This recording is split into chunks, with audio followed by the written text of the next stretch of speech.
Is Apple about to own ESPN? We're about to find out how that's entirely possible. Dan Ives said it's not a matter of if, but when Apple buys ESPN. So we're going to take a look at his thesis behind that. But some quick facts on ESPN. If you didn't know, it's owned by Disney. And Disney CEO Bob Iger says, quote, ESPN is not for sale, but big changes are coming, end quote. He hints at a possible ESPN spinoff. So, we'll see what goes on with that. ESPN brought in $11.4 billion of revenue in 2021. So if this is bought, think about how big of a purchase is it going to be. Anyway, as always, if you like the video, hit the like button. Let's jump into it. Just hours ago, top tech analyst Dan Ives published a new note suggesting ESPN should be sold to Apple. Now, don't think this is crazy. Remember, Disney CEO Bob Iger himself has said he is looking to find a, quote, strategic partner for the sports network. That could include a full sale. Who knows? Joining us now is the man behind that bold call, Managing Director of Wedbush, Dan Ives. Dan, is this like fantasy note, or do you think there's a real chance this could happen? I really think it's a matter of when, not if. Because if you look at it for Apple, they need content. And live sports content, what's they're going after.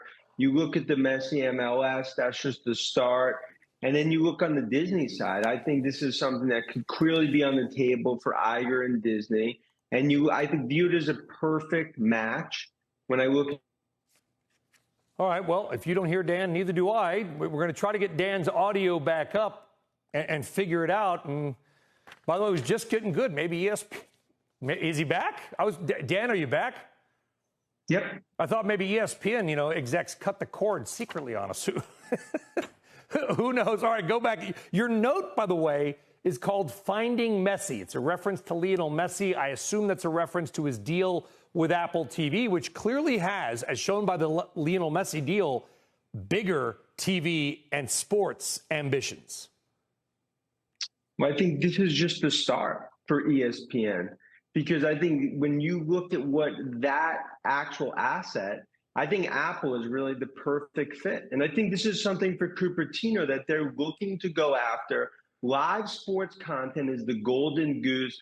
I believe it's a matter of when, not if, ESPN and Apple get together. Yeah, it's fascinating overall because we talked about it, Dan. You feel like some of these, and ESPN, by the way, has some amazing assets. We know they're going through some cost cutting now, but I mean, it is in many ways the preeminent sports network. It feels like the only companies that will ultimately be able to afford particularly sports rights are going to be the Apples, the Amazons, the Googles. Kind of feels like a new day of tens of billions of dollars at risk. It's a new age. And I think when you look at Apple, I mean, you're talking about coming here historically has never done acquisitions of this size, but you have 200 billion that they could ultimately go after and more. And I think it's just the start of Apple, Amazon, and others just going more and more after sports content. You look at ESPN, to me, it's just the perfect fit for Apple, either as a strategic partnership minimum, but we believe an acquisition could clearly happen here as we look into the next 6 to 9 months. I want to follow up on a different topic, Dan, and that is Tesla. You've been very bullish. You've been very right. But I will note that Tesla kind of quietly is down 20% in 1 month. They just cut car prices again in China. Are you concerned? Do you still remain bullish? We remain firmly bullish. I mean, I view this as more of a sell-off post-quarter, worries about China. But Brian, me and you've talked about this. They're cutting prices, going for volumes. That's the right strategic poker move for Musk and Tesla. I think it continues to really be a land grab opportunity for them. And I view this as an opportunity. I think as we go into the rest of the year, demand will be firm going into next year, especially with Cybertruck. I think it's a table pounder at these levels. Tesla is a table pounder at these levels. That is a good statement for somebody who is long Tesla.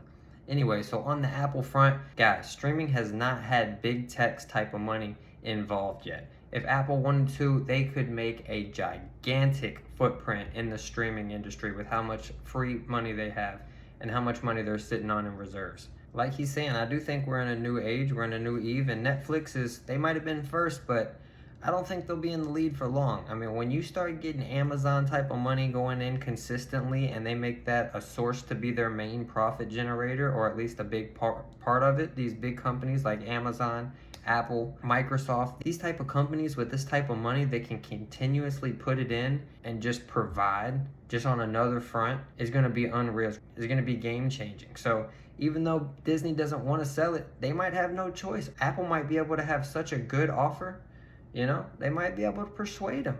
So nothing's off the table. I think these next few years of streaming are going to be magnificent because the huge companies with the trillions of dollars, they're going to be fighting to give us the best content to watch. How good is that?